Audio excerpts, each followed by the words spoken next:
Hey, hey, hey! Magandang araw sa lahat. Ito po si Wilmer Ayaw ng Junes Global at isa akong software executive sa ngayon. Ang video na ito ay New Distributors Orientation para sa ating mga members at magiging members pa lang. Especially sa mga bagong members pa lang, bagong register. Welcome po sa Speed Diamond Team.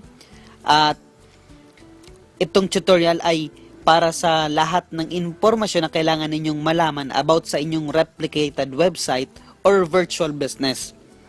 Kasi yung Junes business ay pwede natin gawin home-based or gamit lamang ang internet or ang inyong gadget sa bahay. So, ibig sabihin po, lahat ng members may replicated website na magagamit ninyo kahit anong lugar. Okay? Gaya po nito, maglalagin lang kayo sa username.junesglobal2.com.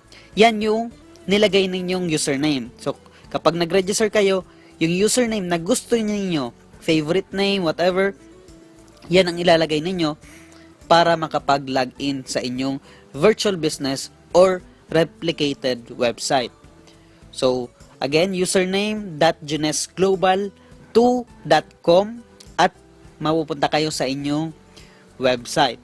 So, sa back office, dyan po kayo maglalagin. Ang back office nasa right upper corner, katabi ng Join Now. So, maglalagin kayo. Ang ilalagay po ninyo dyan ay ang inyong username or URL. So, hindi po yung website na mahaba. Yung ano lang, username at URL. And then, yung password, syempre, para secured yung account ninyo. So, pag nakapasok na kayo, makikita ninyo yung My Profile, Members Only, Shop, Reports, Auto Ship, Mailbox. So, dyan po sa My